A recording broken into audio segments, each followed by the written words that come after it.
Blog Talk Radio.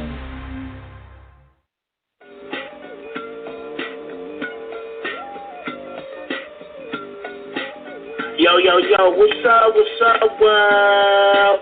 It's badass thuggin' like I usually do, and you better turn it up, bust some speakers out, cause we off the motherfucking cuff. You dig how we do it? Dog Pound Gangsters 2000 and beyond. Blah. Yo, check this out. This is your girl, Cola Vogue, and I'm chilling with my boys right here on Off the Cuff Radio. Cause we off the cuff right now. You dig?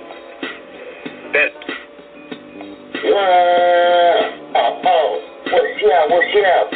It's your boy Lil Yap from UNLV, bragging up from the river, cooling with my homies and my family at Off the Cuff Radio. Y'all be sure to tune in on Fridays and get the latest scoop and find out what's happening. You heard me?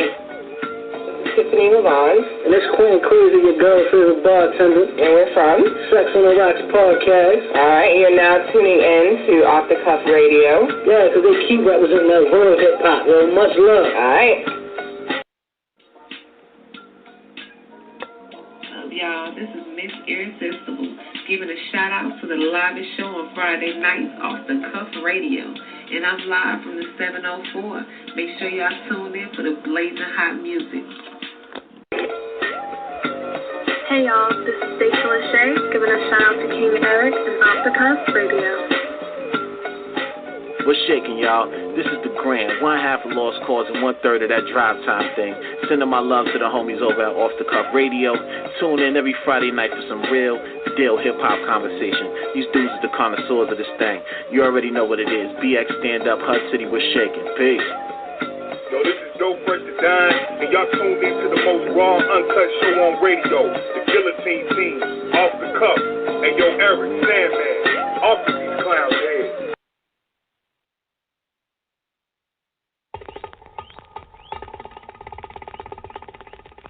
From the concrete, came from the jungle where you don't sleep.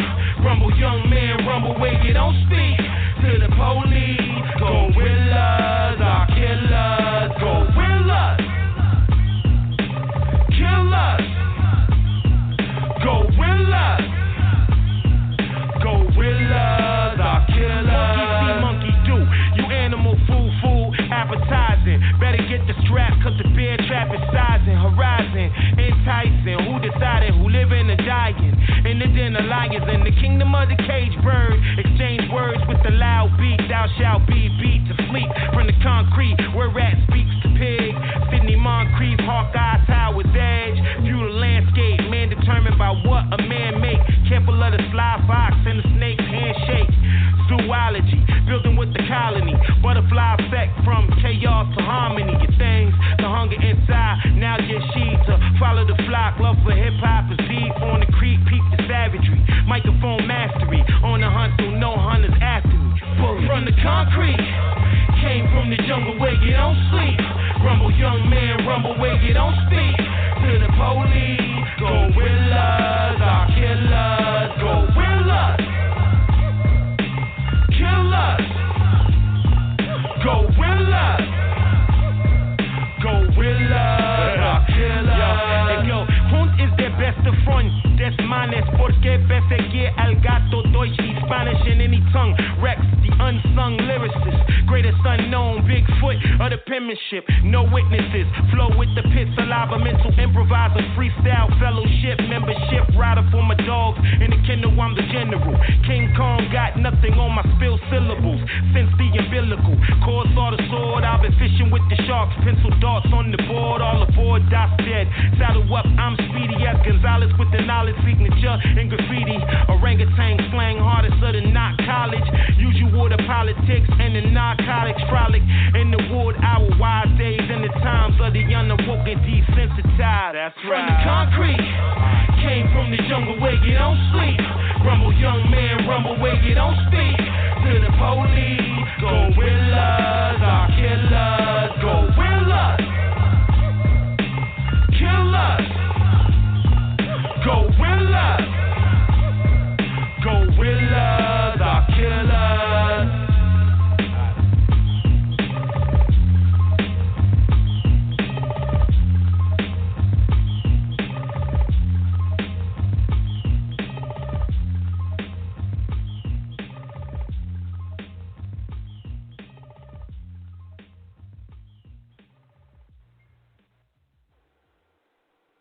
And we are now tuned in at episode 351 of the most hippest, dopest, most direct hip-hop show on the web, Off the Cuff Radio, sponsored by Dirty Basement, sponsored by Buddy Boy Entertainment, sponsored by Jesse's Boutique, sponsored by Core Financial. I'm your host, King Eric the Great, and we got a live show tonight. And before we go on, I want to send a shout-out to my guy, Sage McKenzie, and LR the Sandman. Be sure to check their show out, Henny Friday, every Friday night from 7 to 10 p.m. And I got my host, T.Max with the facts in the building. What it do? It's OTC in the place to be, man. Friday night lights, and you know we all up in here, man. What it do? What it do? Yes, sir, man. We got a special guest on the line right here, man. The track we just played is from his new album titled T.H.I.N.G.S, the track Animal Kingdom. And you know we had to bring this brother on because he's ferocious on the microphone just like a lion. On a star. Yeah, man. This guy been putting it down for the underground, certified and stamped by many all over the globe. So without further ado, let's bring on Boston's finest, Reks, y'all. Yep. Peace. Peace, man. What it do? What it do? Great to have you with us, man. One of the legendary. Can y'all hear man? Me? Yes, sir. We can hear you. Bless up. Appreciate y'all for taking the time with me. Definitely, yes, sir. Man. Look, appreciate you coming on, man. One of the kings of the underground and world renowned, man. Yo, you're like one of the illest out there, like you said, with the spilled syllables, man. So we ready to hear the jewels you got ready to drop for us, man. Great to have you on. Salute. Thank you very much. Appreciate you for taking the time, for real. You know what I mean? Definitely. I don't know if I hear. And like, go ahead. Say it again now. Y'all can hear you. Yeah, you want. Yeah, we can hear you. Word. Yeah, man. Yeah, we can hear you right now. We had to make sure all the audio was good, but yeah, we can hear you. All right, word. So I don't know how this works. We doing the interview tip, right? Oh yeah. Yes, sir. We just giving our formal introduction, man. You know, we giving you your asking how you doing, what's going on with you. Tell us about the new album incoming that you drop or you already have dropped. Yeah. We just dropped the album. The new album is called T.H.I.N.G.S. The Hunger Inside Never Gets Satisfied. You know what I mean? It's a play. It's an acronym and a play on the concept the late great comedian George Carlin had on the accumulation of stuff that we don't really need. You know what I'm saying? So like my focus was with this album to focus on things that really matter to us, as opposed to those things that we build up that are more material based. Man, look, you mentioned George Carlin, Reks, and when I first this was some years ago on one of his stand-up, and I swear that dude kicked off his act with a damn verse with his monologue that could be on a damn album, man. The dude was just, He was the sharpest ahead of his time. Like when you come to real one of the sharpest.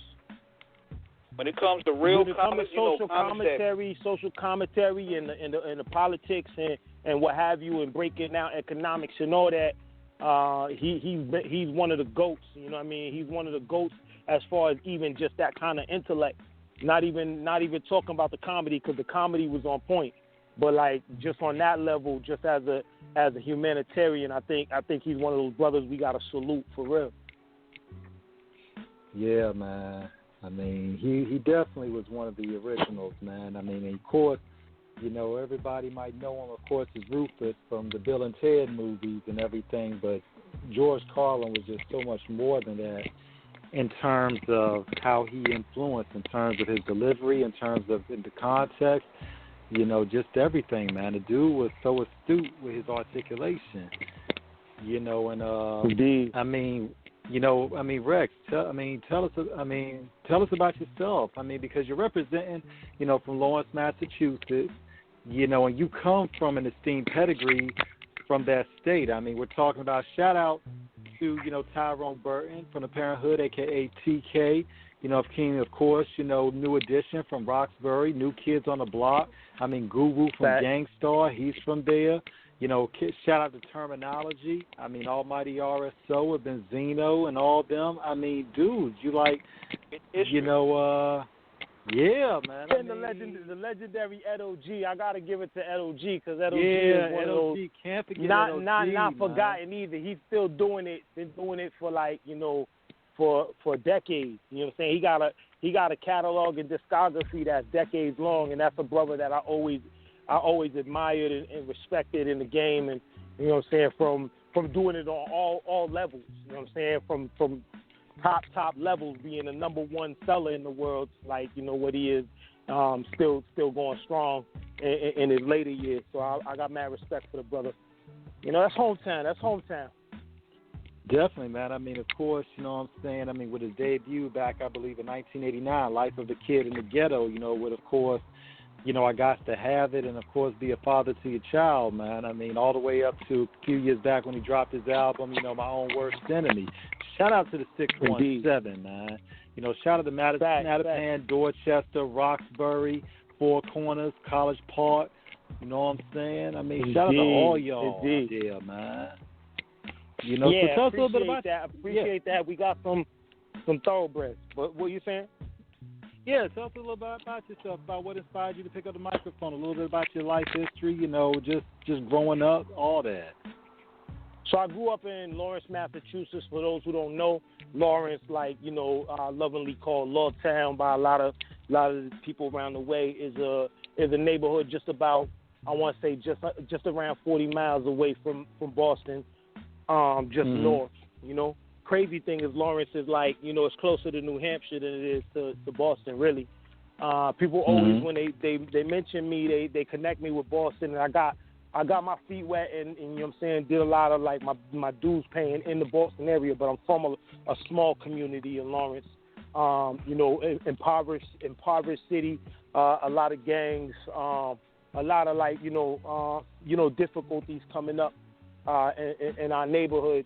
But you know what? It kind of molded me to be the socially active individual that I am as far as my music and the messages that I like to instill and have parallel my walks and parallel my music come from growing up in Lawrence. And it was a calling because very early on my older cousins, they were into breakdancing and, doing the B-boy thing, and I wanted to be down, so I did the same thing. And from there, I gravitated to the mic because I always wanted to express myself verbally, with what I saw going on around me, like I said, or going on in my household. And that was the perfect outlet and medium, so it was only natural that I picked up the mic. And I just happened to have, some abilities when it came to it. Definitely. Now, of course, when you talk about your in terms of where you start out breakdancing, because that's one of the elements, of B-boy, hip hop culture, man. Of course, it was called Funktown Connection, correct? Facts. The crew name was Funktown Connection. Yeah, we was I did my boy thing very early on. I want to say around 11, 12. That was around that time frame. So as long as I know, from that point on, as long as I've been on this earth, I've been connected to this hip hop thing, and really it's kind of paralleled and mirrored my life. I picked up the pen shortly after that, and I've been doing it ever since. Definitely. Now, of course, before people you really try to underestimate B-boys, man. They also think when they think of hip hop, they just think of just rap music. They're like, there's so many elements to this thing. B-boys get heavily overlooked. Yeah, B-boys, graffiti, the graffiti artistry. Back, we got to take it back to beatboxing and even the fashion. You know what I'm saying? From all that. It's not just b-boying, because all kind of dances that come into our culture. There's so many different aspects that came on after that. But all those dance moves and all the taggers and all these other aspects that come into the culture, the way we dress, the way we move, the way we style, it's all part of this hip hop culture. Definitely. And one thing about it too, Rex, is that also, in terms of, me and King, we always try to do our research, the best we can. Of course, we got to shout out your school too, because you were at UMass for a minute, but obviously the lure of the hip hop, game was too big for you. You had to do your thing. But we got to shout out, of course, the Minutemen at UMass, and of course we got to shout out Jamil Pugh, of course, Louis Rowe, Marcus Camby, Edgar Padilla, Carmelo Tavieso, and of course, y'all. Look, I'm a from my hometown, Rigo Nunez. Rigo Nunez went to UMass Amherst, so you got to shout out because he played ball he played ball with Camby and all them. Rigo Nunez, that's the homie from Lawtown, so you got to throw that one in there. Okay, Rigo Nunez. Word up, man. Of course, you got to give a shout out to James Bruiser Flynn as well. You know what I'm saying? Yeah, man. So, so when you decided to go ahead and make this your full-time profession, man, what was it like in terms of just, starting out and venturing into a brave new world of, hip-hop don't stop? It was a difficult transition. Very young, when I was still wet behind the ears, it was like, I didn't really care. Like I went full-fledged at it and said, this is what I'm gonna do, and I done it all. Like I've slept on park benches, you know what I'm saying, and I went through it, like not being able to provide for myself, to the point where I wondered and questioned whether it was like the path I needed to be taken, but I stuck with it. I had a little break. I had a break when when I first got married and had my first son, Zeke, who's now 17 years old. But at that period of time, it was difficult to balance the hip hop lifestyle with being a full-time husband and father. So, I've been through the full ring and circle of what it's like to pay dues and struggle to try to be a successful young black man in an industry that will chew you up and spit you out.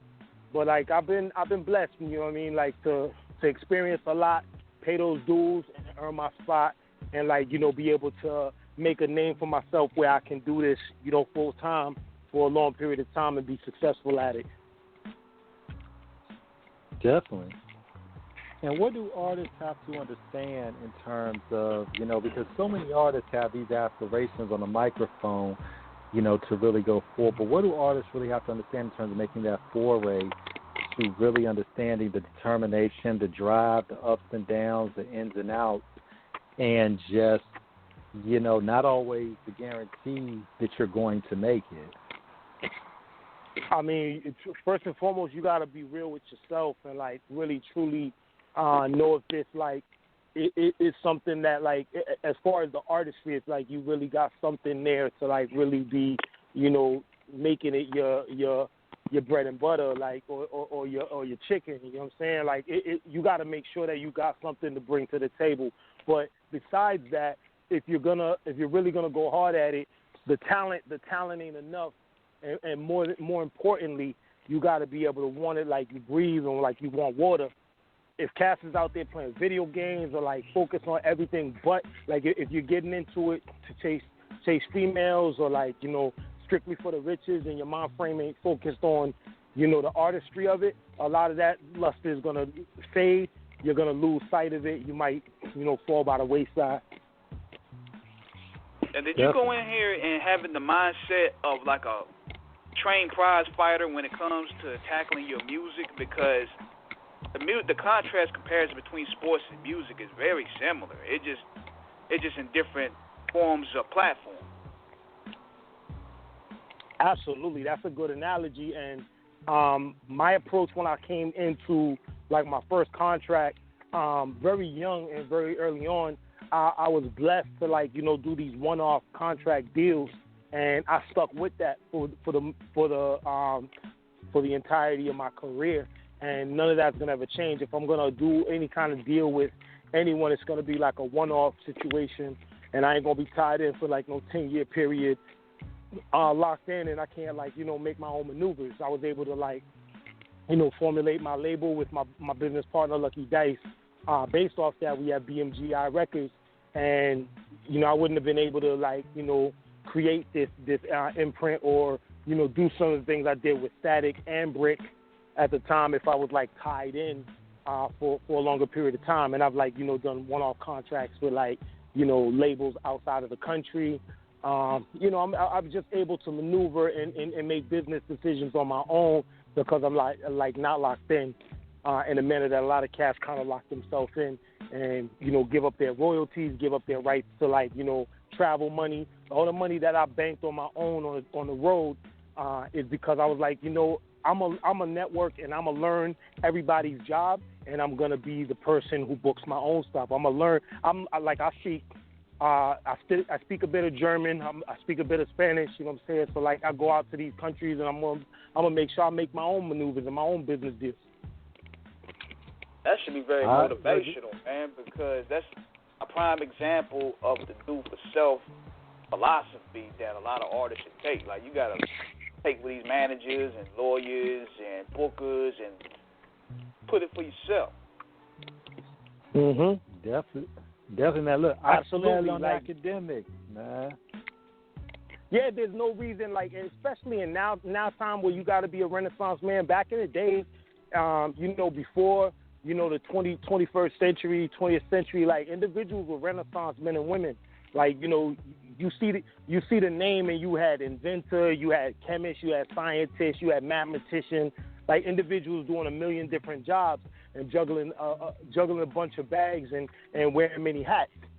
Nowadays, a lot of cats don't think like that, and that's unfortunate. You know what I'm saying? The way you're gonna have residual income, and the way you're gonna be able to have fluid income coming from different revenue streams is by learning these other jobs and different things like that. That's why I talk to my kids about the stock market and being mindful of how to have money that grows generationally, so our legacy is way beyond just the dollar that we earn, and we're gonna make that dollar make another dollar, make another dollar. Definitely. And one thing about it, Rex, hearing you speak on this, because of course, whether hablo español or a German is Axmed, in terms of quickly, you know what I mean? It's something that hearing you speak about the multifaceted means of business gives me thoughts of Leonardo da Vinci, mathematician, philosopher, architect, the levels of genius that he had was infinite. And indeed, you exude those same level of academics and intelligence that are so essential. Me and King, we always talk about, from the game, because you came in the late 90s. This is before social media. This is before, the only social media back in the day was Black Planet, and that's showing our age in terms of how far we go back. Right. Right. What do you see now from the business level, the entry level game from what it was back then to how it is now? It was more hustle bustle on the streets. So I was mentioning about how I did these one-off albums, and the second album I dropped, Reckless, after my debut along came T.H.I.N.G.S. I was like, look, I'm gonna go out the trunk, because I was watching what Master P and them was doing in the South, and that was what was hitting, getting out in the streets and hustling your tapes for yourself and keeping that bag, So my mind frame was on that level early on, even though I didn't have, I was still again wet behind the ears as far as my business acumen and what have you. I was trying something brand new because I felt we could get closer to the dollar and the revenue by doing it this way. And we was able to flip and be successful and do certain things, but we also ultimately saw that there were some benefits to both sides of it. As far as promotion that we weren't able to do and getting attention on a global scale. A lot of the things that I got with the first album, as far as being in the XXL, charted on Billboard, being able to do certain things like that, those things I missed on the second album. But the funds that came in kind of outweighed the losses in games that I didn't gain from on that first album with the second one. So I mean, I felt like that little pocket of attention that we were on the streets hustling and bustling, like, you know, stopping cars at traffic lights. You know what I mean? Be like, throw this joint, throw this CD inside your joint and give me whatever you got. Cats was pulling stuff out of their change drawer, throwing us what they got. You know what I mean? And we was just selling our tapes. That's how we was doing on the streets, as opposed to what Cats are doing now. This is a whole nother ball game. But like, yo, there's so many advantages that you can take from being an artist in this new social era. Right. And tell us about that time in terms of that 90s era, because, I mean, you know, we're talking about some of the, you know, illest, you know, I mean, dudes, you came along at a time with some of the most legendary figures. I mean, of course, you know, shout out to Cannibal Ox, you know, of course, I mean, Rush Jux was, you know, really moving around that time. Got to shout out MF Doom, man, because that's when MF Doom, you know, Operation Doomsday, he debuted in 99. You know, Company Flow. You know, I mean, what was it like? You know, I mean, did you all know the type of, what was it like to be in that scene during that time? It was an interesting time, you know what I'm saying? And, like, you know, the travel back then, like, we were doing, you know, packing ourselves up in the whips and driving down to Pennsylvania, doing shows with Jedi Mind Tricks, traveling to New York, doing joints with some of the names you mentioned. And, you know, like, we were back and forth to Rhode Island, back and forth all over. We made trips down to VA, you know, just to, like, you know, cut tooth with whoever we could in this upcoming scene at that period of time. And some of the sharpest darts were being laid at that time. The cipher was big at that period of time. So going to a corner local bodega and having a cipher for a couple of hours was the norm. You know, like, and I'm talking about with me being in ciphers with cats like Esoteric and Acrobatic and Mr. Lip. And, you know, saying some of these heads, like, who that makes you sharpen your blade a lot more. And shout out to my hometown team, M Diesel, which is Lucky Dice and T.H.I.N.G.S. They on a record called King of the Town on my new album, produced by Apollo Brown. And those two brothers been with me since, you know, day one. Lucky Dice was with me at UMass Amherst. And we've been, like, going back and forth with the darts forever, like, you know, growing our degree and growing our ability, feeding off of each other and making each other sharper. So, you know, like, that's what the scene was like, yo. It was like ferocious in its own regard, and, like, you know, the scene is ferocious still in some ways that are just, like, different. In terms of, like, the freestyle things, like, we used to freestyle battle. You know, like, it was a real freestyle battle coming off the top. Nowadays, cats don't really come off the top like that. You know, like, that's like a lost art. But, like, that was the norm. Going up to the radio station, local radio station for us was 88.9, the college radio show in Emerson College. And that was an incredible platform for us using the college radio because, you know, major radio stations weren't messing with local artists. You know, we had Jammin' 94.5 playing, like, you know, commercial radio, and they weren't really checking for us as artists. They had one little portion, like, you know, I believe it was like once a week, like it might have been like a Sunday or something crazy where they would, like, play underground hip hop, and we would have our opportunity to, like, get on the major radio station. But yo, that was the times and efforts we came up in.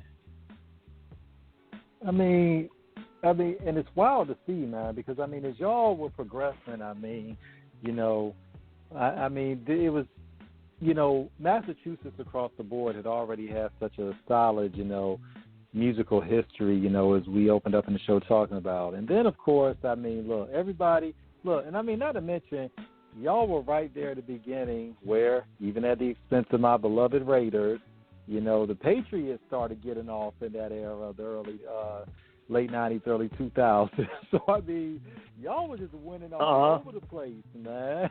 So, I mean, yeah, we like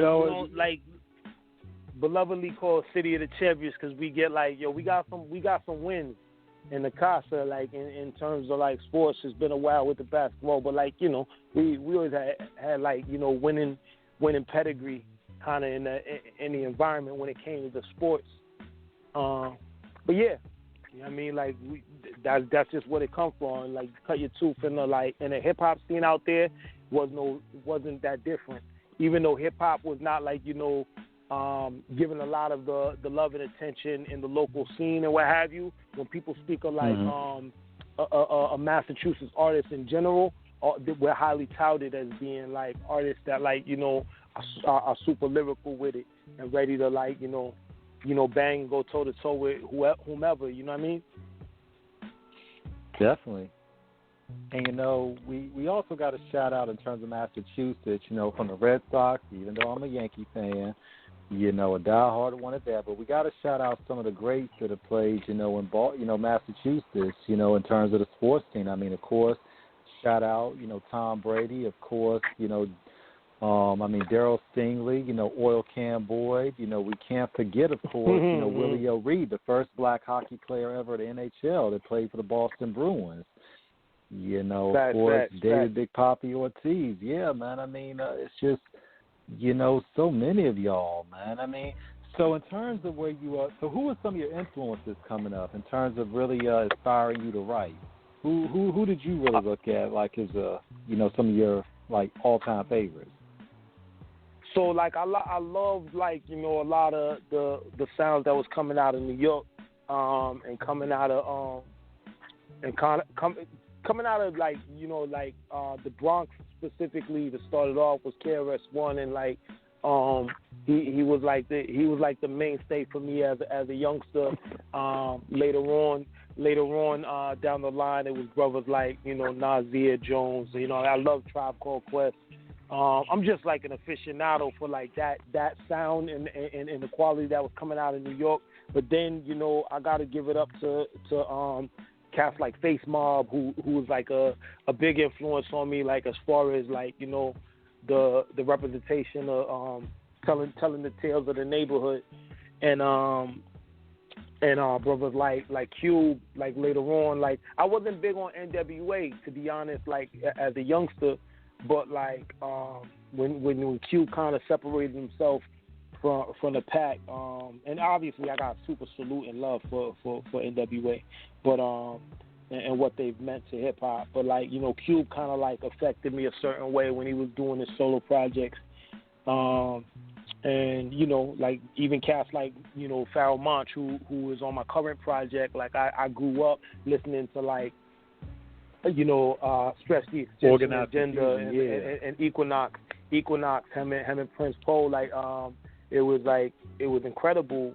when I was given the opportunity to like work with somebody who I grew up like having such massive respect, and who I still have massive respect for. But like if it wasn't hip hop, I had soul, like a lot of soul artists like have influenced me. Stevie Wonder is my favorite artist of all time, and I'm a big fan of like Gil Scott Heron, Nina Simone, Curtis Mayfield. Like my mom's like my mom's would get in the whip with me, and I'd be playing Curtis Mayfield, and she's telling me, why you playing this old stuff? I mean, my mom's had me when she was like 16 years old. She looking at me crazy, like, what are you playing? Like, but I got an old soul, man, with it, and I love the sounds of that from the 50s, 60s, and 70s. I love our people's music, man. Sam Cooke, Otis Redding. Man, it's been on the dock of day. Change don't come. Yeah, man. Absolutely. Summertime, Sam Cooke. Yes, man. All that. Yeah. Yeah, and I mean, when you, one thing when you talk about, when you mention, yeah. Oh, go ahead, Key. Go ahead. I was saying that's it's a reflection of how you put out your art, is who you study. Like when you study the greats, your music gonna definitely be great.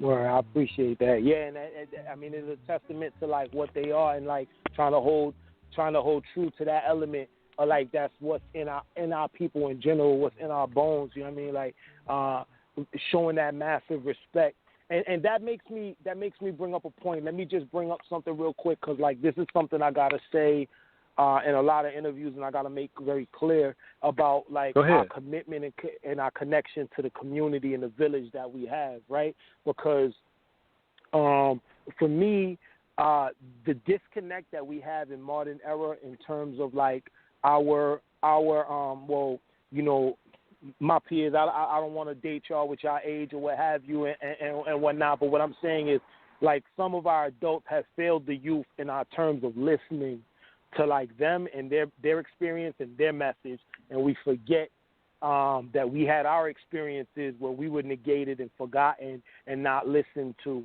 and we got to do better as adults and OGs at listening, not just in imparting wisdom, you know what I'm saying, but making sure that we listen to the wisdom of the youth, because they got a lot of jewelry that's important and necessary to the dialogue.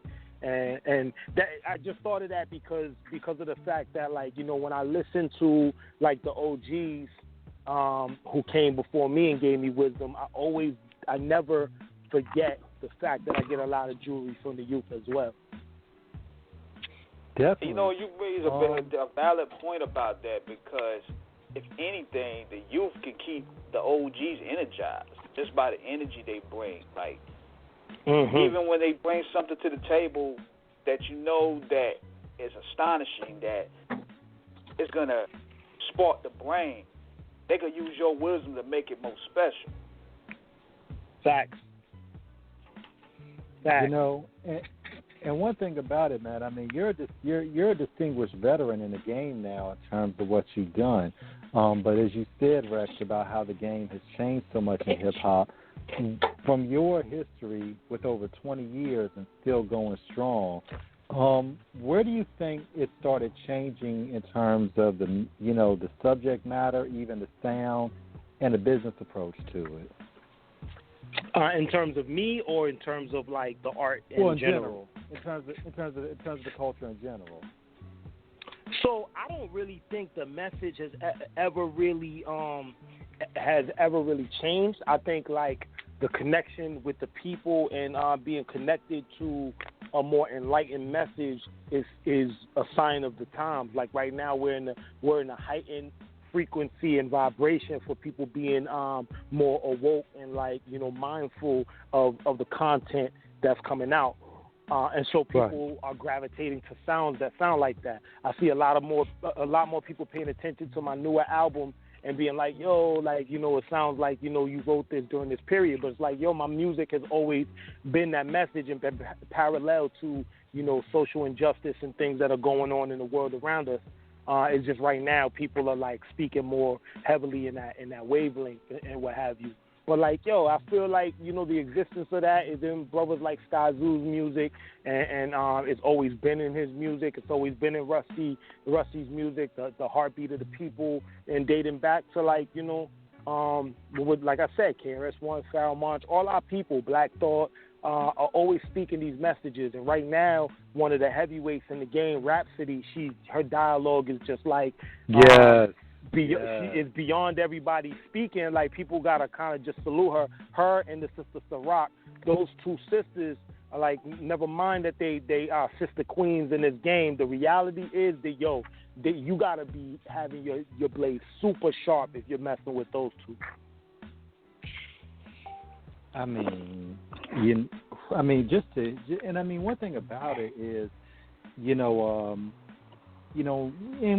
we're older, so it's like we're, King and myself, and I'm only speaking for myself here. I won't dare speak for my brother, my the head host, but for myself, I look at where a lot of the game has changed in terms of how I think a lot of artists have kind of indulged themselves in more of the, the hedonism, not all, but a lot, but of course, artists like yourself, all the artists you mentioned who are still doing it at a high level, got to give one more shout out to Rhapsody, because, oh, my God, that woman is special, man. And I'm so glad, even though she didn't win that Grammy this year, I'm so glad she got nominated because it showed that there's a market.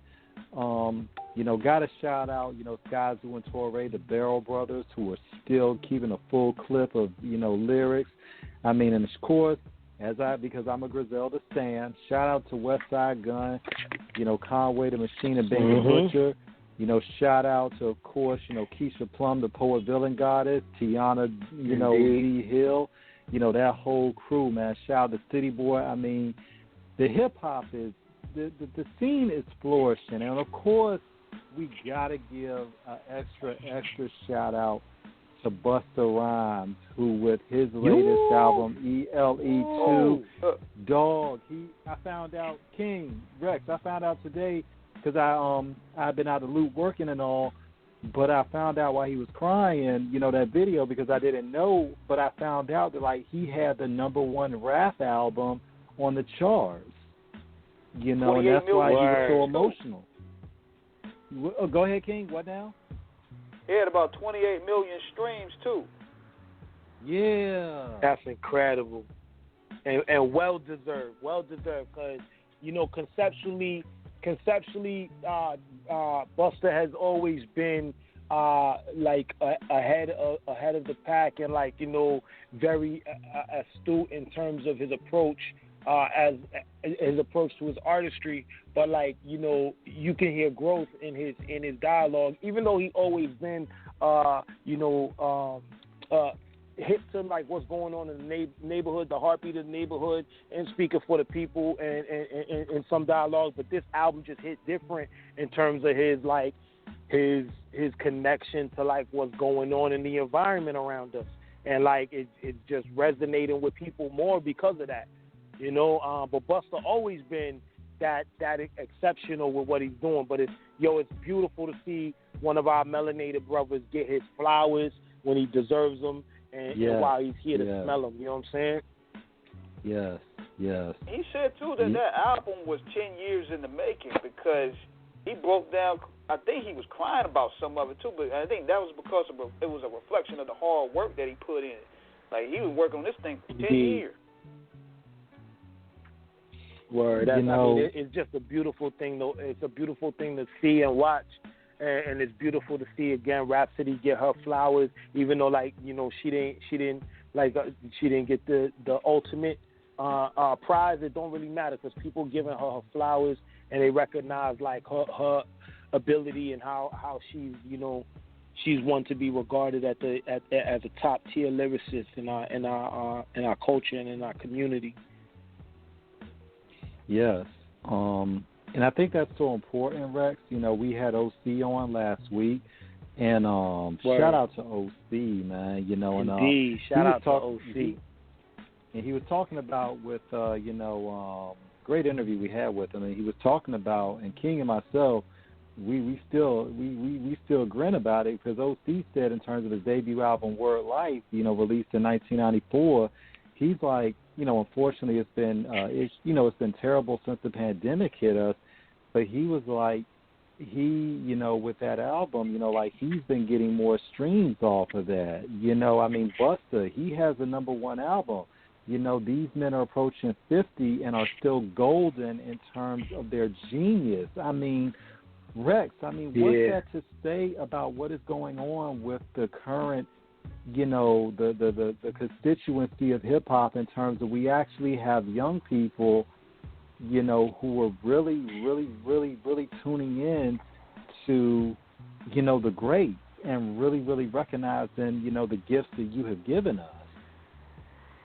It's the frequency and vibration. I gotta say it again. It's like the elevation of our connection to transcendence and being one with what's divine, and that's a natural piece of our people. It's a natural part of our cloth that we have a tendency to lose sight of when you are distracted by so much propaganda and so much things in the world around you that try to affect you in a negative light.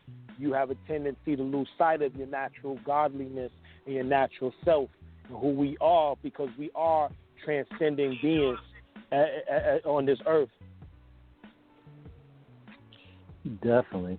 And there's something to be said about that because it's always important to be in one with the essence, the most high, the most divine, and of course being an extension of that essence of the most high, is the essence within yourself, and understanding you, and not, like you said, being led astray by anything that's going to divert you from your divine path. One thing about I think we, in this conversation, and we're loving this dialogue, is just really your humility, your genuine nature, your love for humanity and being able to do what you do. What is, when did you realize back in the day, like as you were starting, when did you realize like you had that epiphany, you had that moment like when your career really hit, like you knew you were on your way to something great? So first I gotta say thank you and appreciative, and nothing is like obviously,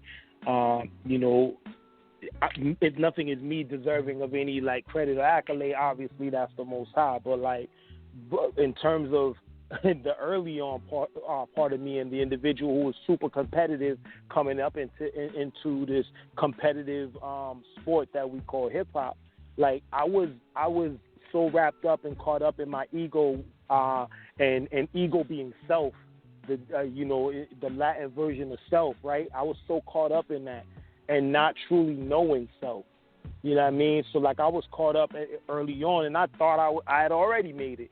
You know what I mean? The moment I came in this joint, I thought I was like, I thought that I had it made. Like I was gonna achieve, impeccable accolades and be at the top of everybody's list and what have you. And that was all driven by my lack of understanding of how this game works.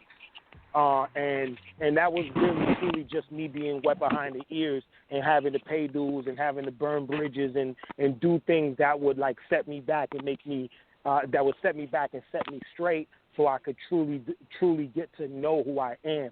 And I wouldn't change any of that. Like I wouldn't call it regrets. I wouldn't say that any of that led me down the wrong path. I just felt they were experiences that helped me create stiffer and more polished armor.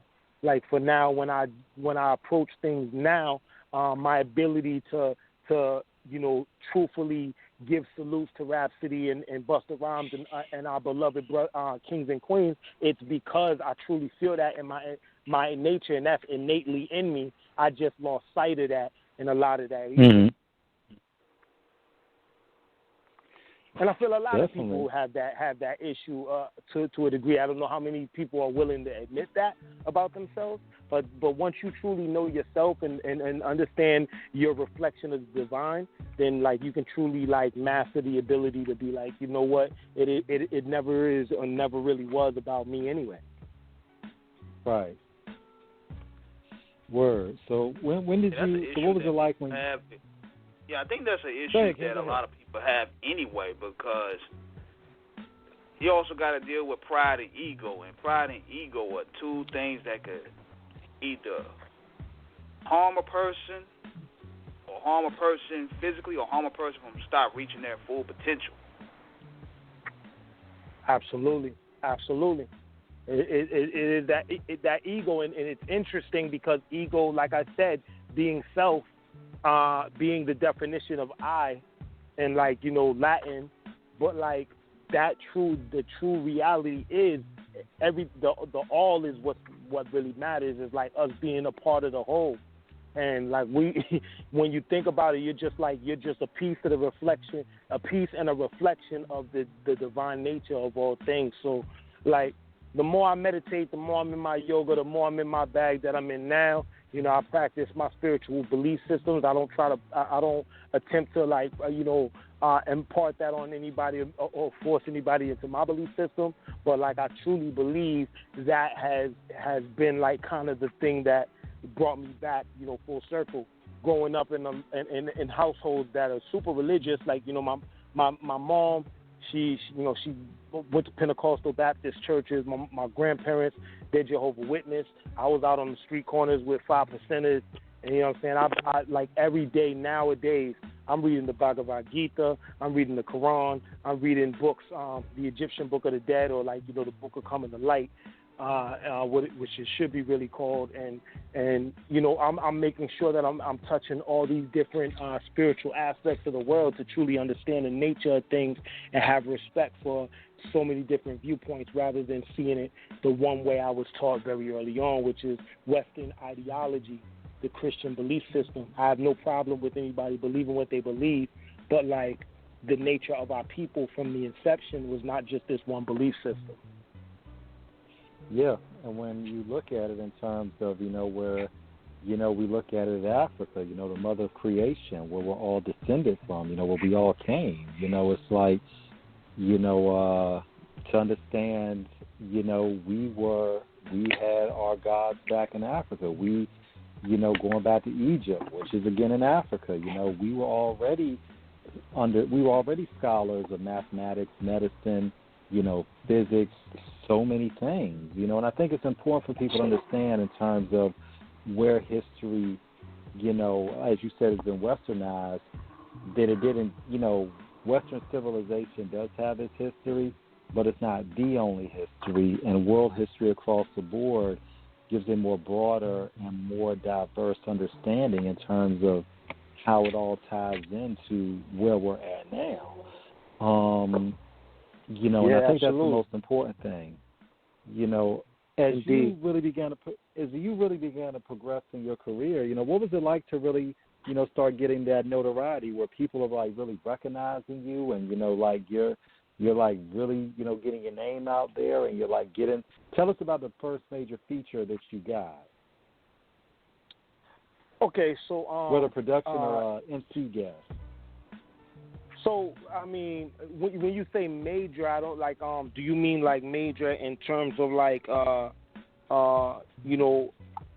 on a A-list level, or like, cause I'm yet to reach on in certain bags and be like, yo, I feel like what people label as A-list have rocked with me. What I truly hold, where I hold, cats like Styles P and Pharaoh and Primo and Pete Rock and Static now and all the people that I've been blessed to work with, they're top tier to me. They're super top tier, and like the first one that I valued, feature wise was J Live.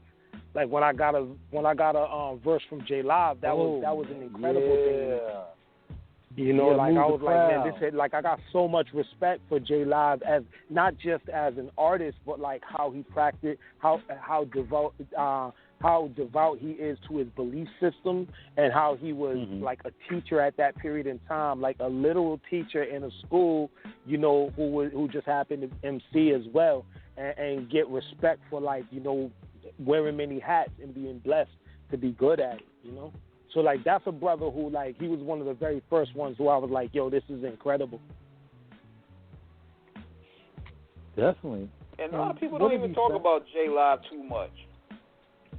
And they should, because, like, not only with what we talked about, but him, producing, DJing, doing, like, so much different aspects of this art that we're talking about, and just being an incredible role model for like the youth, and just being an incredible representation of what hip hop should be. J Live is definitely one of those brothers who deserves his flowers and his salutes for being as incredible as he is. Man, and the CJ Live, man, he's like just one of them like regular around the way brothers you just see in the hood, man. It's like, one of your neighbors, and but you would never know that like this dude is like one of the illest ever to do it. You know what I'm saying? Indeed. In terms of just his whole aura, man. Shout out to J Live, man. In terms of as you've gone through your, and still journeying through your time in the industry, what have you noticed in terms of like artists, in terms of them expanding their art, in terms of just, and how, you just you know, one thing that is beautiful about the craft you have, Rex, is that your music is not dated. Any of your albums can be played at any point, and they're still going to hit as hard as when they were first released. You know, you have timeless material. What have you seen over the years in terms of how artists have just really been working, and just how some may have modified their style to where some have really kept their aesthetics and really kept pressing on with it, even throughout the face of, you know, certain trends? Well, like, I mean, I see, you know, I see beauty in being more open to, you know, trying new sounds and new styles, and just like not being like limited and limiting self and as far as like the musicality of who we are innately. So, you know, you take someone like J. Cole, who has elevated and gotten to a point where, you know, singing and you know, he's been producing from early on, but like mastering self enough to like be able to say I'm not gonna limit myself to, you know, just one bag. And I find that with you know, artists on his label from Earth Gang, they were there from the inception of what they were doing. You know, Kendrick's like that, and like, you know, some of these artists who are like on a more commercial level, but like who are deserving of that kind of respect. And now you look at Black Thought with what he's done on this newest project, where he's letting those vocals hit a little more now, and not limiting himself. And not to say that he's ever limited himself, because obviously Golden C, arguably, he's always been a reflection of what is the best way to utilize your voice. But like, it's just incredible to see him at this period in time be more open to like show that he just had that other part of his bag that he just never really showed that much of. Yeah. I knew Black Thought when I saw Black Thought. When, you know, shout out to, you know, our former president, you know President Obama, you know, good old 4-4. You know, when he was on the Tonight Show, you know, with Jimmy Fallon, you know, when they did the band, and, you know, Black Thought started singing, and we were like, wait a minute, where did we find out that Tariq Trotter could sing too? You know? Right.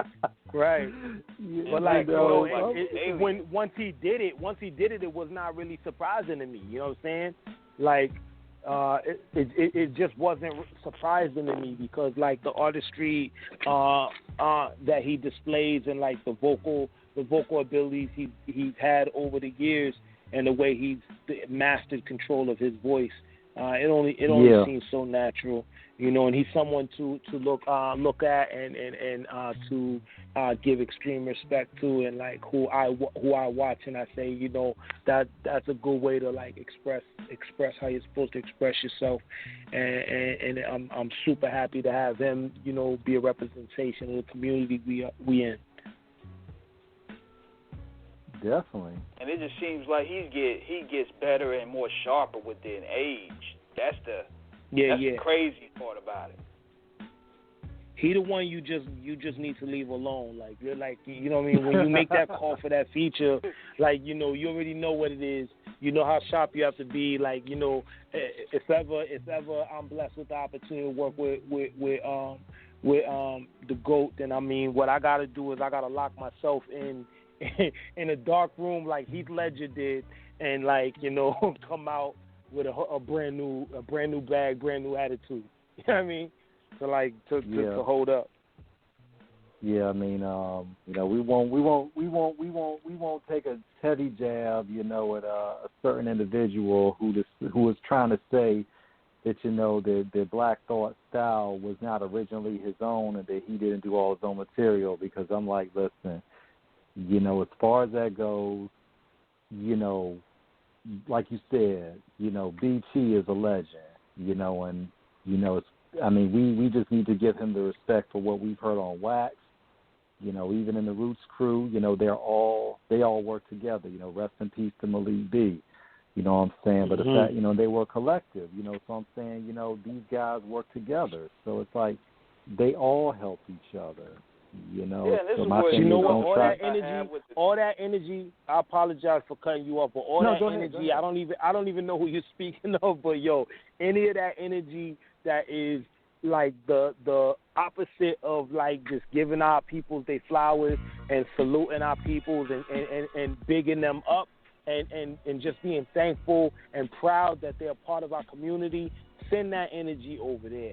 Keep that energy all the way on the other side of the street. We don't want nothing to do with it. Lock it up in your room with yourself and just be negative in your little closet, your little box.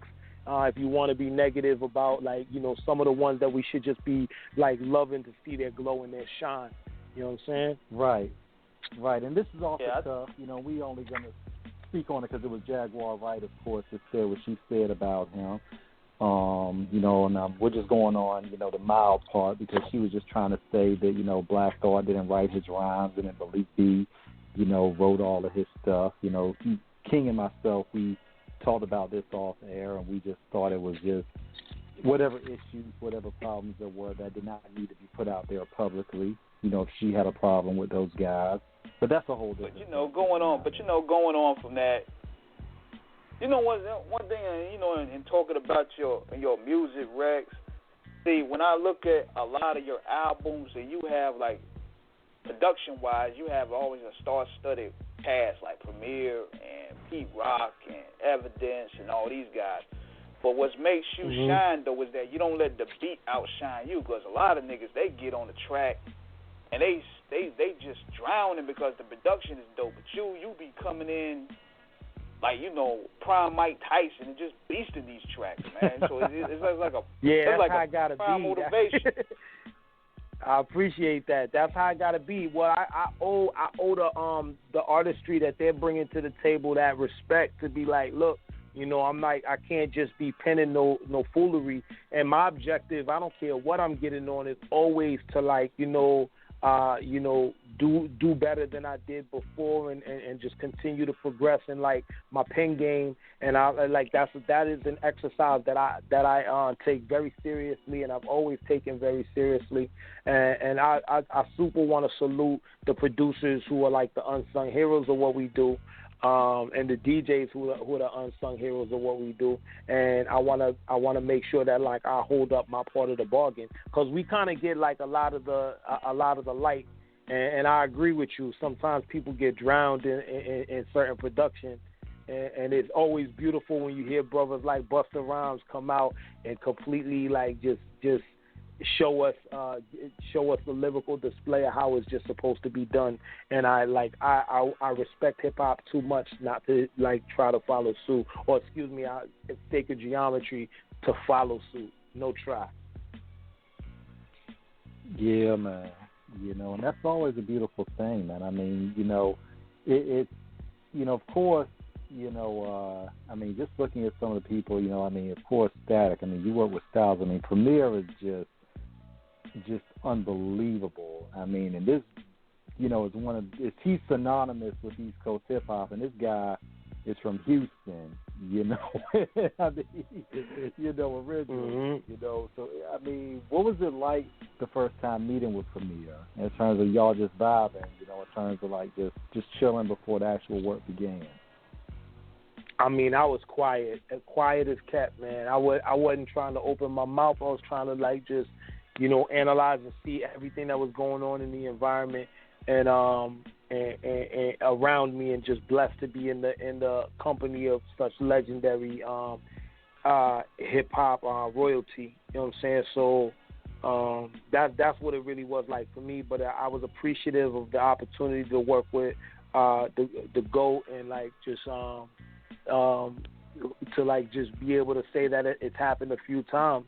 And not many people could ever take that with them, and like say they did something that was lasting in a true representation of hip hop. But I'm very happy with the work that like I've been able to like put together with DJ Premier.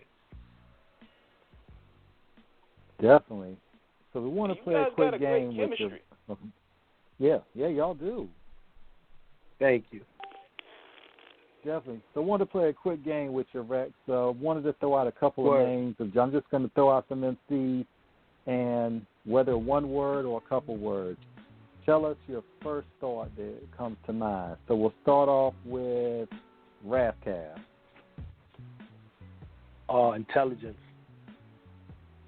King, go ahead, give him one. AZ. Flyness. Cool G Rap. Beast mode. Okay. Well, this is dope right here. MF Doom. Creativity.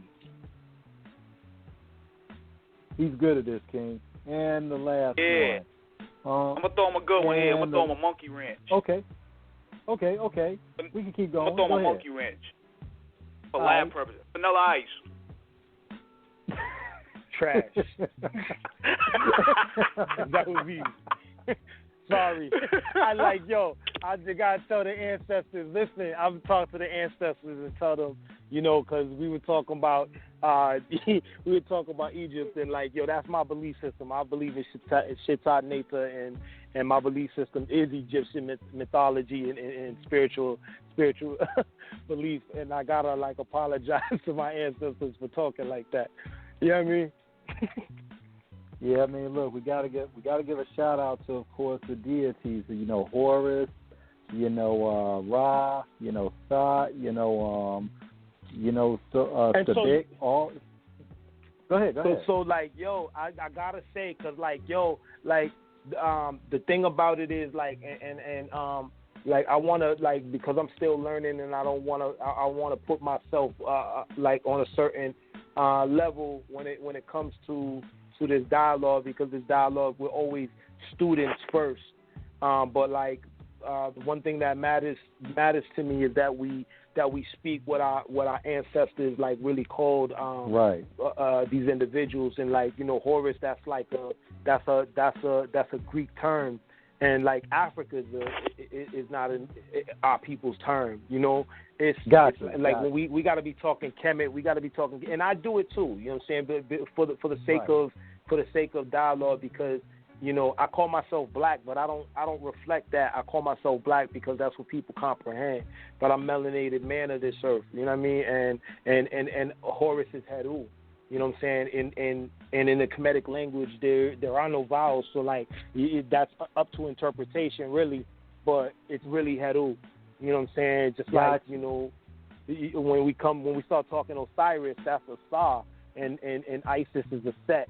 It's not we gotta speak their names into existence. But I got a record on my album called Isis' Daughter. But I know this, I've been knew this, but I know people ain't gonna connect or even be able to resonate with a certain name, because we're so indoctrinated by Western civilization and this culture that we've assimilated and accepted certain terms as part of our dialogue. So it's baby steps. We do our baby steps and move our way to it. But I'm working my way and not calling out the motherland Africa. But even this land right here, which we are indigenous to in America, we indigenous to this land. Don't let nobody fool us. Our people was here. Our people was in Africa. Our people was in Asia. Our people was all across this planet. Definitely. And I feel you. And of course, for those that don't know, Kemet was the original name of Egypt. That's what it was. Indeed. That's what it was.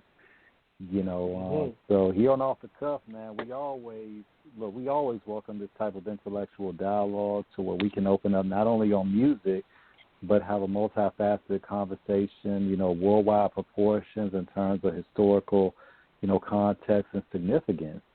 Yeah, man. So, it's to see artists like yourself who are still, engulfed in so much wisdom and the essence of knowledge and so much willing to spread it.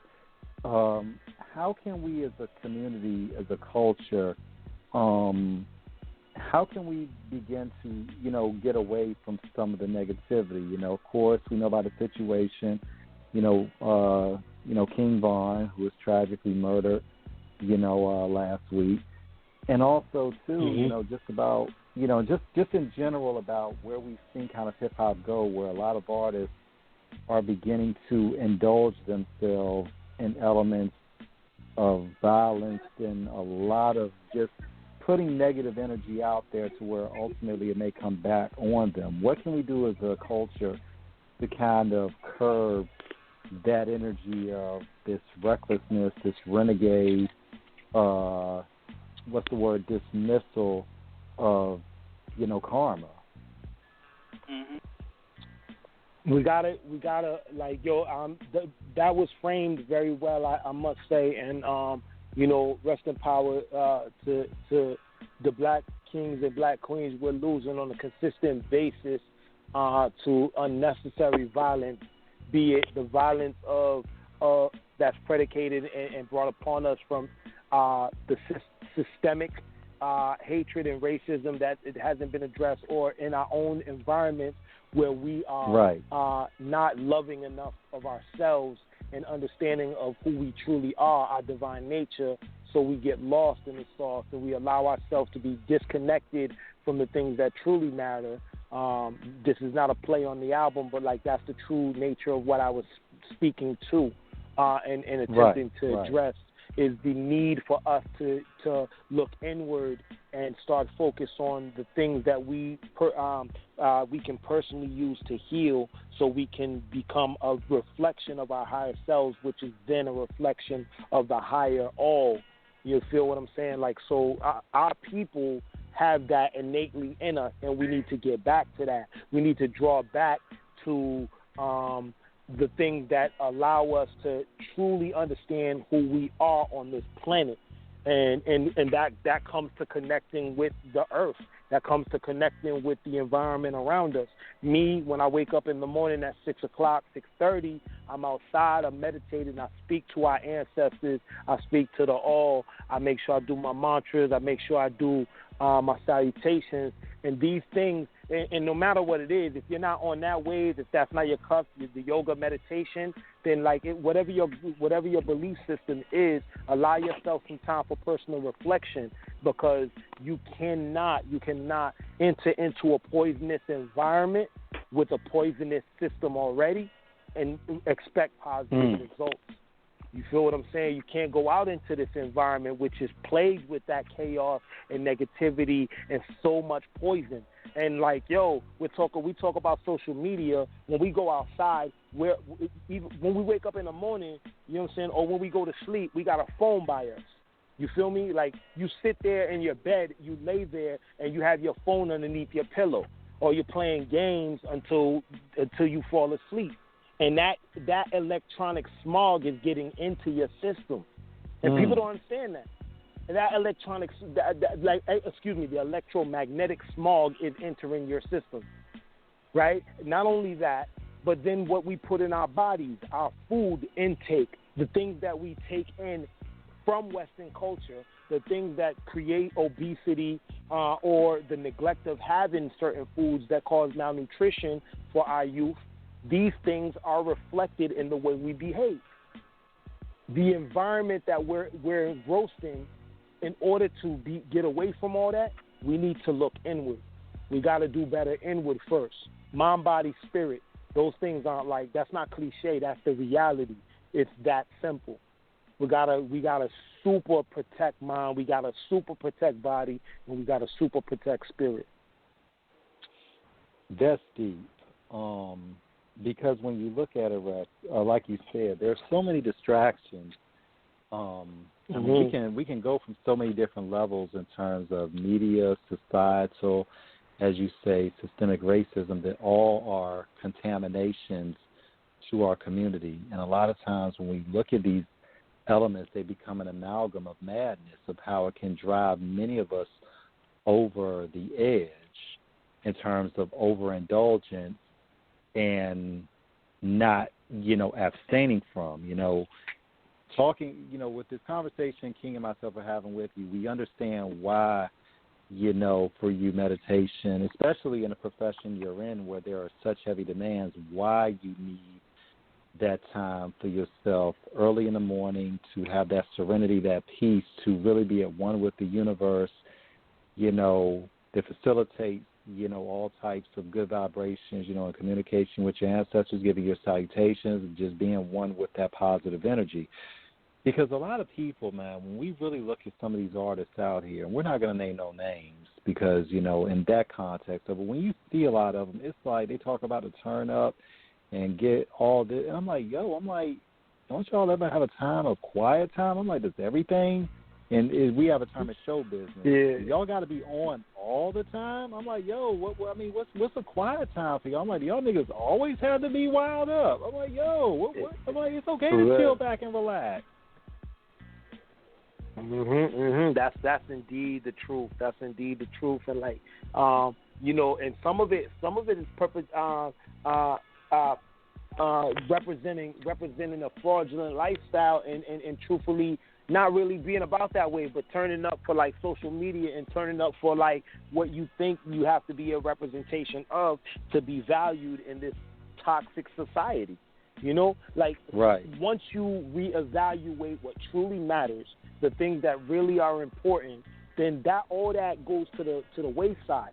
Because once you start to truly understand your nature and truly be a reflection of what's important, then you're not going to be concerned with these material gains, because those material gains, they fade. But the thing that we are seeking and we're searching for across the globe, across all walks of life, we're not going to get them specifically and only through our physical senses, like from our eyes, our nose, our mouths, all these things that we are pleasure chasing. We're not going to truly get to what we're truly seeking if we don't look inward. We got to go inward and start to understand who we truly are. Once you know yourself, you're good. But you know what's the trip, though, guys, is that they say, I was reading some of the statistics of society, and it said even though we're more connected through social media, through all these apps, through all these vices, we're more disconnected than ever. There's more lonely people out there than ever. So there's something missing there. Because you're not speaking, you're not speaking to the true nature of somebody. That physical contact, what everything that's transpired with the advent of new mandates and understandings of how to live your life in the new normal because of COVID. Individuals are disconnected from each other in terms of physically being disconnected, on top of the fact that we were living on social media. When you would get on a train, because I still love to ride the train. You jump on the train and you have every single individual in the train, no one's looking at each other because everybody got their face in their phone. Not one person looking at each other. You could look all around and see that. That's incredibly insane, where there is no interaction in such an environment that's such close quarters. It just doesn't resonate with some realness. And you even go back to even the mall. I remember before COVID even hit, they had one of the big malls out here, and you could go in there, and you could just hear a pin drop how quiet it was. I'm like, it's just quiet on a Saturday. Because everybody's glued. They either got headphones or earplugs, or they're looking on their iPhone. It was just wild to me. Yep, that's the new normal. And the system is a lot of people want to ask if, I won't get into, speculation on what's real and what's false in terms of the nature of this new beast we call COVID, right? Right. I won't get into that discussion, but what I will say is that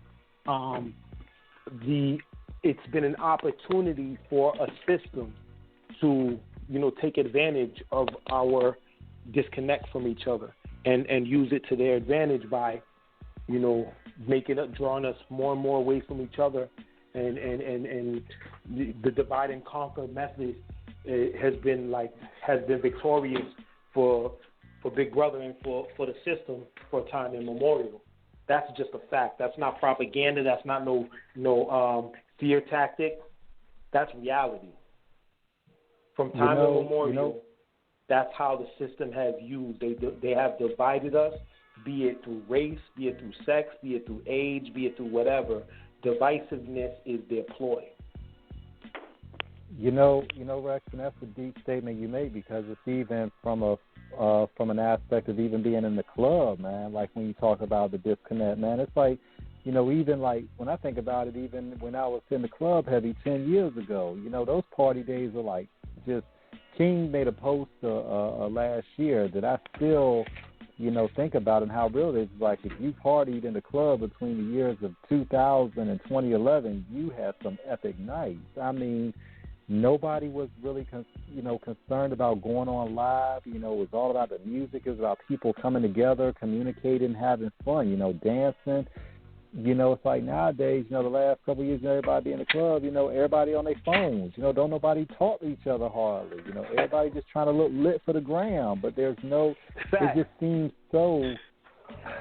I can't explain. It just seems so forced. Yeah, it's so pronounced. It's so distant. It just seems like it's not authentic. Yeah, disingenuous. You're correct about that, and the reality is that can be said for even example of like before you taste your food, you got to take a picture of it. Like how crazy is that? Yeah, it's like I'm like before you taste your food, you got to take a pic because you want everybody to know. I'm like it's like I'm like and they be struggle meals too, I might add. Yo. Like I say this on the air, man. A lot of y'all posting pictures of y'all food. Y'all can't cook worth a damn. I have to go ahead and say it. Yeah, stop posting pictures of your terribly prepared meals. And I think also they be getting likes off that. They be getting likes off of it too. And I think that's the key drug, fellas, is those likes.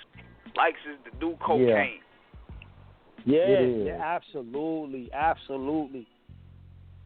Like you out there fishing for likes, and it's just like it's the new form of the popularity contest. It's like just what you're chasing.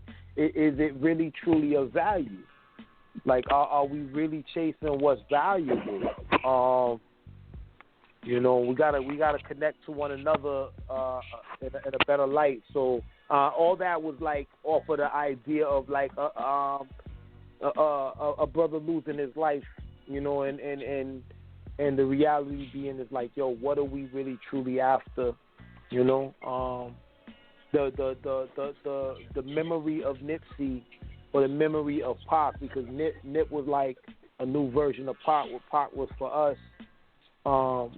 Nip was that for a new generation, and like Nip will never be forgotten, but like we get so caught up in our day to day that like the motivation and mind frame behind the early belief system, people following and promoting what was going on with Nip, it was big for a moment. It was like a popular little trend almost. I don't even like to define it that way, but that's what people turned it into. Whereas we should be celebrating and motivated to move on a consistent basis in the memory of Nip in our daily walks of life, and be representation of his glow and his essence, and in Pac's essence and glow, because of what they brought to us on a regular basis, and not make it a trend. Don't wait till the birthday to or the anniversary to like really recognize and reflect that light. Be that light on a regular, consistent basis, and do it when it's and more than anything, do it when it's not very popular. That's real right there. Rex, and I think that's something that a lot of people need to really understand, because the reality is, when we look at our existence across the board, it moves so fast. And we sometimes can lose sight of the things that are most important. Social media is good on one hand because it facilitates a more efficient way of communication. But, And I know I'm going to sound like a sentimental sap, but I don't care. You know, take that time to call somebody. You know, call somebody on the phone. You know, go see that friend you haven't seen in a while. Go out and meet with that person, you know, you may have not talked to in a while. You know, just message a person you haven't talked to just to say hi, to see how they're doing. You know, always stay connected, man, because you never know what's going on in this crazy world of how things are happening. And you want to let the people know that are close to you, and maybe even not you're so close to, but y'all do communicate. Let them know that they're on your mind and that you wish the best for them. You know, don't get caught up in the hysteria, the celebrity, the notoriety of people who may not necessarily have your best interest at heart, trying to get their approval, and concentrate your focus on cultivating and keep building and cementing those relationships you have with those who you know and have an established bond with. I don't think there's anything more important than that. That's beautiful. That's absolutely beautiful, and we got to be able to to understand how beautifully you worded that, and there's nothing wrong with it being expressive in the nature that you just expressed. That I respect that very highly. Definitely. You know what, guys? I think what made people this could be a far fetch, but I'm thinking that when people seen that what happened with Kobe and his daughter early this past year, that made people realize, like, look, nobody's Superman out here. You know what I mean? Yeah, man. Like, nobody was even expecting that out the norm. So that goes to show you, like, if he can go, anybody can go. Nigga, that's well said. Still that's well said. Me. So many things this year have hit different and a little weird, like for us, and like, you know, that you're right, that Kobe one, because when it was my queen who said it to me, who said, you know, Kobe just passed, the way she said it, like, I just froze for a moment, and I was frozen in the moment, like, yo, like, I couldn't believe what I had just heard, like, is this real? Like, and even after it occurred, it was so, like, I knew it happened, but it wasn't registering how something like this had just occurred. So that was a bugged out moment. I knew once it was real. Once I saw ESPN, I seen Stephen A. Smith crying. I was like, oh, this is real, for real, for real. Yeah, man. Yeah.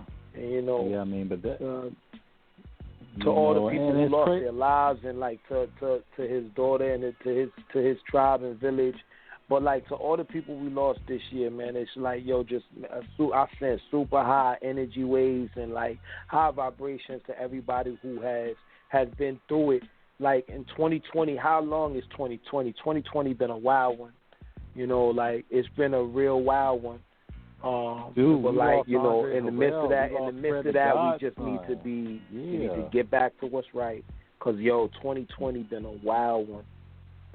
Yeah, I mean, like I said, we lost Andre Harrell, we lost Fred the Godson. I mean, Kobe is, shout out to Sweet Stable in L.A. We lost her too. From Above the Rim, Old Time State. It's something Tweety that Bird I think we really. Yeah, Tweety Bird Loke, and I think, and one thing about it, I think we really have, but like I said, we really have to understand and enjoy the fruits of the people that bear that, that harvest for us in terms of happiness, optimism, and good times. And I'll extend it again. Don't wait until somebody's gone to say how much you love them or you cherish them. Enjoy them while they're here. Make the most of that time. Make the most of your time while you're here on this earth, because we don't know. I mean, like I said, Kobe, like I said, it's, he, depending on who you talk to, people are going to have his opinions about him. But one thing about it, man, Kobe was one of those guys. I ain't mean to cut you off, T.H.I.N.G.S, but I can guarantee you that when he left and go on that helicopter that day, he didn't think that he wasn't going to come back home. Yeah, man. Right. and to have his daughter, Gianna, go with him like that. I mean, it just sometimes we think about it. It's not supposed to happen this way. They said Gianna Zane she was going to be the first woman to play in the NBA. They was like, she was really going to, like, you could just see it that the girl was ready. Like her daddy them genes was there. I mean, this wasn't supposed to go down like this. Kobe is supposed to be an old man watching his daughter, just straight wreak havoc at UConn. Then eventually, maybe possibly go to the NBA playing against the guys, after she torched all the girls in the WNBA. I mean, he's supposed to be a grandfather, He's supposed to move on with his production company that he had. He had already won an Oscar, for his documentary. I mean, this is it just it wasn't supposed to end like this. It just wasn't. That I think that's something that is always the most sobering, the most somber, and the most even frustrating, that you felt like the man had so much more that he had to give to the world, and we were robbed of that. But definitely, man. I mean, in terms of picking up the vibe a little bit, because we don't want to keep it on a melancholy vibration. In terms of who you've worked with, which is basically a who's who, and you are a who's who of hip hop. Damn it, we're going to acknowledge your greatness here. If nobody else. Thank you, brother. I mean, who is it that you haven't worked with yet? Yeah, who is it you haven't worked with yet that you really would like to? Stevie Wonder is always going to be the one I talk about. Like, Stevie is the one. In terms of like incredible nature, as far as goats and the craft, I'd say Stevie. And then as far as hip hop goes, I really want to work with Rhapsody. I really want to work with Thought. On the production tip, I'd love to work with Just Blaze. Jake One. You know what I'm saying? I love what Run the Jewels is doing. Jake One. White Van music. Shout out to Jake One. Yeah, absolutely. Another one I respect real, like Brother Ali is a dope dude that I respect. Shout out to Minnesota, where he's from. Indeed. I'd like to work a lot. I've already worked with Evidence, but I want to work more with Ev. I like the vibrations of working with him. I want to continue the vibrations of some of the heads I've been working with. But there's so many I respect, and I'd love to work with. And you mentioned OC. OC and I have been talking about doing some stuff, and he's somebody who I value so much. We need to hear what he's brought to the table, and he's definitely one of the ones who I want to work with next. The culture needs this, Rex. The culture needs this. You and O need to get this, Rex. Y'all need to get this. Yeah. OC is you God MC, man. So definitely I wanna make something like that happen with one of the God MCs, man. Yeah, man. The culture needs this. Yeah, man. So in terms of just in general from your time in the industry, how's it been in terms of always, getting these collaborations and features, what was it? Was it usually just a mutual call up, or was it usually because I know for a lot of artists sometimes it's just a simple phone call, and sometimes there's a lot of business involved. What was it like for you in terms of doing it?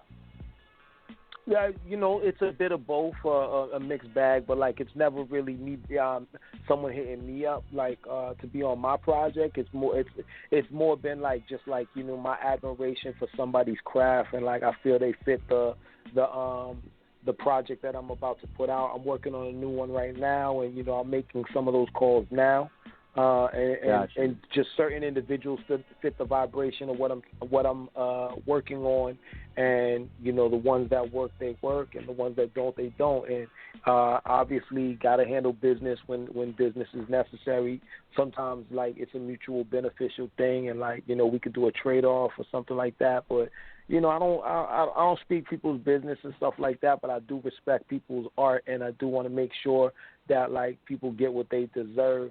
When I work with them, and to value their craft for what they're doing. Nobody should be working for free. I don't. People want to hit me up for features, and that's a mainstay of how I survive is my feature bag. And I gotta respect it when it comes to other people. People gotta eat. Yeah, and I think that's one thing about it, Rex. When we talk about it in the industry, King and myself, we've talked about this on the air, we talked about this off the air, with our co-host, a lot of Sandman, Lady Chinchilla. We talked about this a few times about how there's always friendship, but then there's always making sure that there's appropriate compensation, and finance can be a part of that. A lot of times it is a part of that, but it's basically respecting, like you said, the craft, and not lowballing somebody just because that's called bad business. And a lot of times people have to understand that that's how you maintain the bonds, that's how you maintain the friendships, because you're respecting someone enough to give appreciation to how they have to like you said, eat as well. But everybody's walk is different in terms of how they do business. We've heard of situations where people have done features for someone for free, which is fine if they want to. But then also where some people try to lowball somebody, and this person was like, "Yo, it's like, what you doing?" It's like, I mean, that's almost that's basically disrespectful. Indeed. But everybody, but one thing about I think people really have to understand in terms of hip hop is that it is a business, and people cannot treat it dismiss it as just something that is something to do. This is, people like yourself, this is your passion, this is your art, this is how you provide, monetarily for your family, but not only from that, it's a product that you give to the world in terms of something great, and it's, it should be respected as such. Yeah, absolutely. The biggest thing I get, which is crazy, is people like the ones who hit me up for a feature and they're like, "Yo, man, do it for the love of hip hop." Don't do anything for the love of hip hop. Don't ever tell me to do anything for the love of the hip hop. That makes zero sense. You know what I'm saying? Like it makes zero sense. I don't know what you think I've been doing for the whole of my career. So people just need to not be on that wave. They need to understand, this is what I've done from day one, and my seeds can't eat these. You know what I'm saying? My seeds can't eat these beats. Don't only talk about doing trade-offs either. Sometimes you just gotta recognize that this is how I make a living. This is not hobby for me. This is what I love. But I'm blessed to do what I love for a living. Right. And this is a business now. Yeah, it's a business. This is my business. This is my business. I make money other ways, but this is my business. So even though I'm making money other ways, that don't mean I'm gonna come work for you for free. I'm not going to other people and telling them to do work for me for free. The roofers come work on the roof. I don't be like, "Yo, do it for the love of roofing." Carpentry, you know what I'm saying? Yo. You know what I'm saying? Do it for the love of carpentry, son. Yo. Do it for the love of paint. But that... Yeah, What's wrong I want with to paint your crib. Man, look. I'm gonna hit y'all with something. They talking about do it for the love of painting, and they got a term, with the mafia about painting houses, and they might come back and paint your house. Yeah.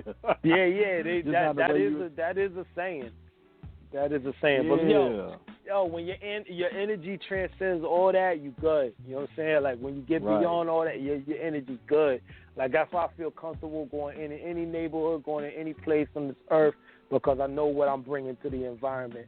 Nothing about the way I move and shake is gonna be like threatening or approaching anybody with anything malicious. Everything's always gonna be love over here. Definitely. So in terms of some of the new heads you see out there right now who are really making moves, who are some of the new kids that you really, really are like feeling their craft in terms of some of the new artists, you know, who've been coming on the scene? I like this kid, Ill-Conscious, out of Baltimore. I'm a fan of Napoleon the Legend. Some of these cats, I'm not gonna say they're like brand new, but like, you know, right? Like I'm more newer to them than other people might be and what have you. So like I'm a fan. I'm also a fan of like, you know, a lot of what Dreamville doing, even though they've been doing it for a little bit. I like Jid. I like this new record with Jid and Conway. I don't know if y'all heard that, but I'm a fan. I've been a fan of Earth Gang. My son, he makes beats and he's making beats and writing rhymes himself now.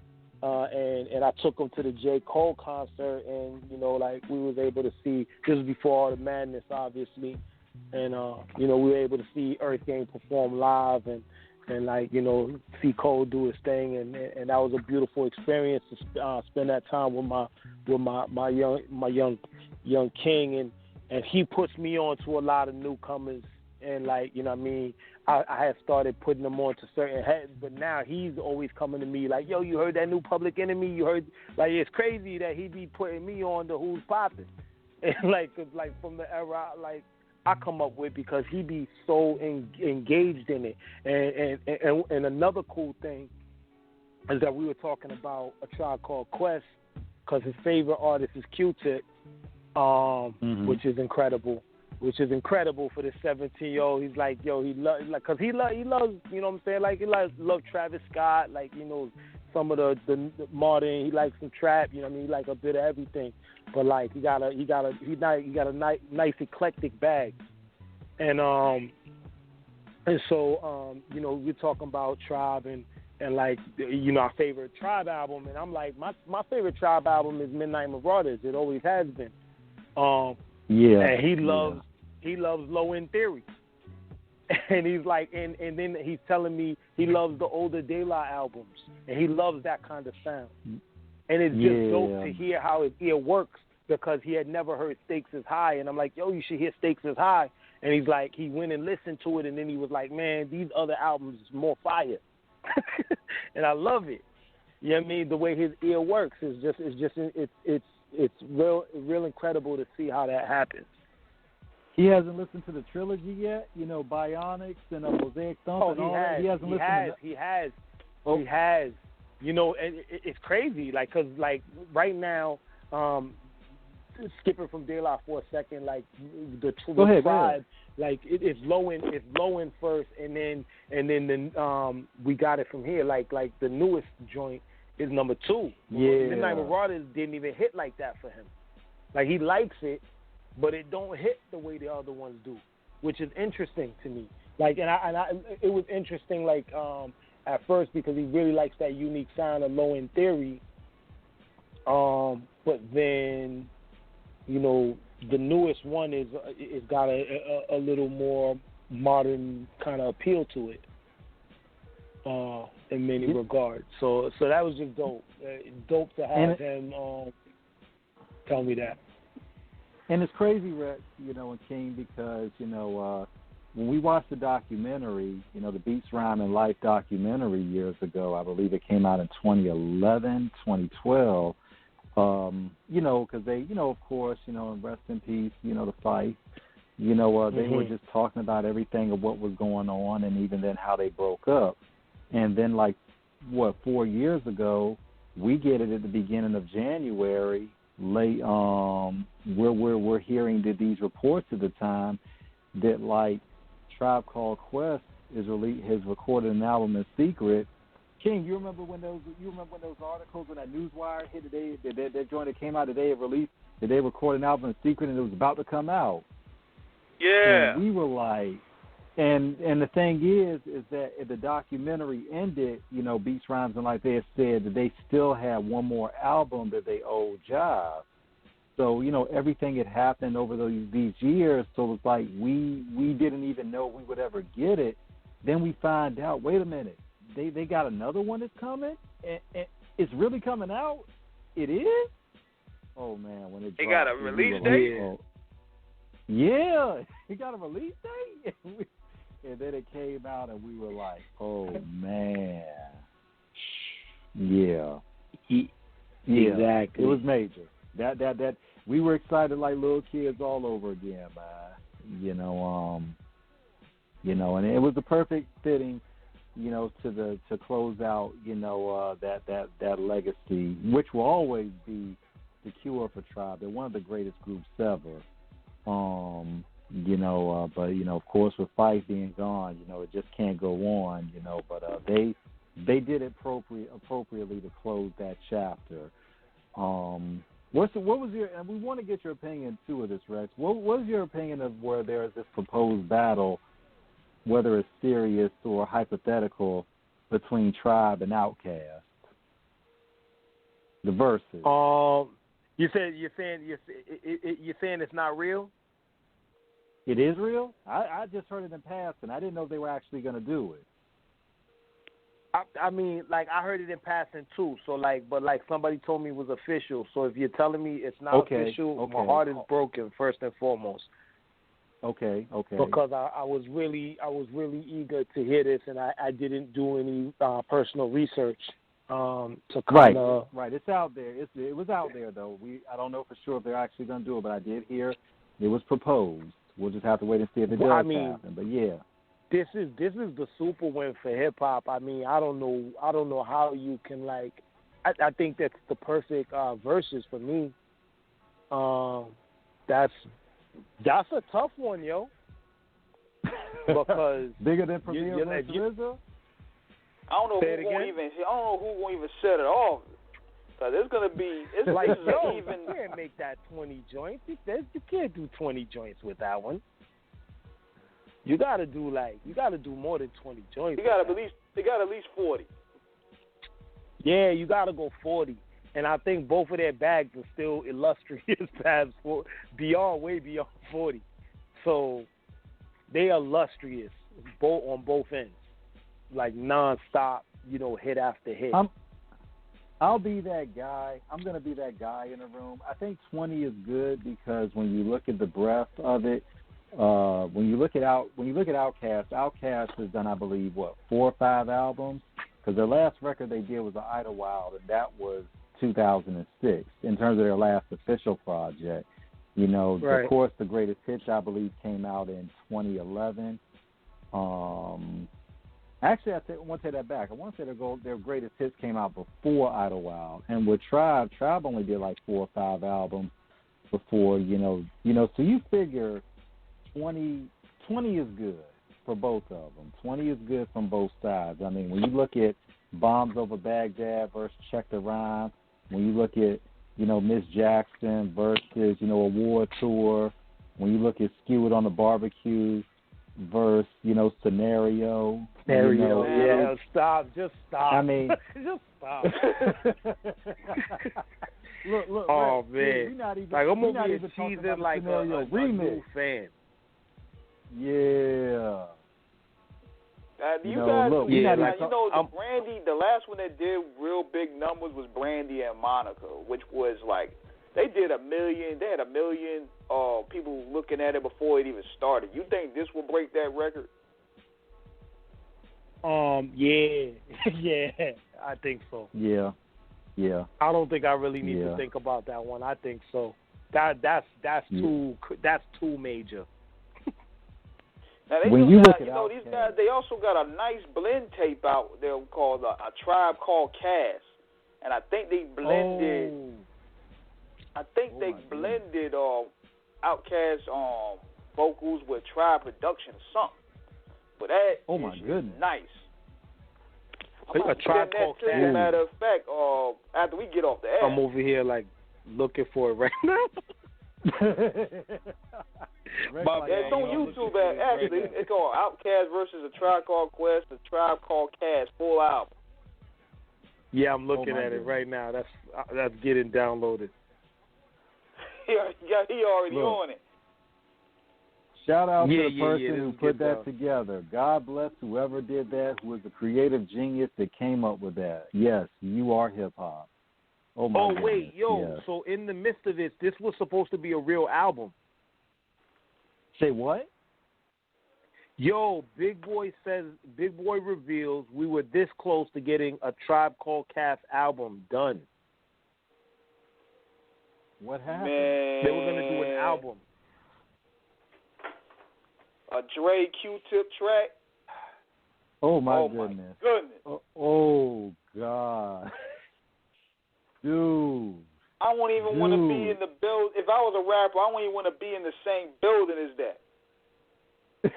Yo, they were working on the album. Knowing how 2020 moves, it might come out on Christmas. Man. Oh my goodness, stop this. I mean, we got to end 2020 on a positive note. At least bring that out there. Yeah, both Andre was talking about how they were influenced by Tribe, and like they started working on an album, and Big Boy said, "Yo, like they were very close to releasing it." So it is done. No, not that it's done. That they were working on it. Okay, so probably got to like have completed. label issues and sample clearances and all that. Yeah, probably. Yeah. The music is probably out there. Are you kidding me? Dude, if we could find that, if we could even get one song off of it, oh my God. Man, knowing how 2020 move, we might get that in Detox the same day. Oh my goodness, you know what I'm saying? But yo, on a real note, I got a message from my cousin. I gotta go check her, make sure she's good. She hit me up. Okay. I gotta go check on her. I didn't move to the South. Like I'm back in the South. Like I mean, for those who don't know, I was living in Florida for like 7 years at a time, and now I'm back in Florida. Okay. You know, and I mean, after this year, I'm heading to Georgia. We planting our flag in Georgia. We're gonna be out there. Stone Mountain better watch out. Yeah. All them racists on Stone Mountain better watch out. We coming out there. Look, it's a new day. Georgia turned blue. You know what it do. So it's a new day. You know what I'm saying? Look, but for real, yo, it's been a blessing. It's been a blessing, yo. Definitely, man. We enjoyed this convo. And we're going to have the episode up probably this week. But we definitely going to stay in touch either way. Like, if you have any music, you want to send us new singles, we'll definitely shoot that up there, promote it out there. We just going to keep it steady. Definitely. I super appreciate that. I really appreciated that. It was like, yo, I love this dialogue. It was a real refreshing just conversation. Never mind no interview talk. This was a beautiful conversation between brethren. You know what I mean? Definitely, yes, sir. Man. Look, Rex, God bless you. We love you. We wish you and your family the best. Say what's up to Stacey Abrams and Keisha Lance Bottoms when you get to GA, man. Tell them off the cuff and their love to them too. So y'all be safe, man. You know, you're welcome back anytime. Love y'all too and appreciate y'all. Y'all be blessed. Anytime y'all need to build, just holler at me. Appreciate you so much, man. All right, Kingdom. Yeah, man. More. Yes. Man.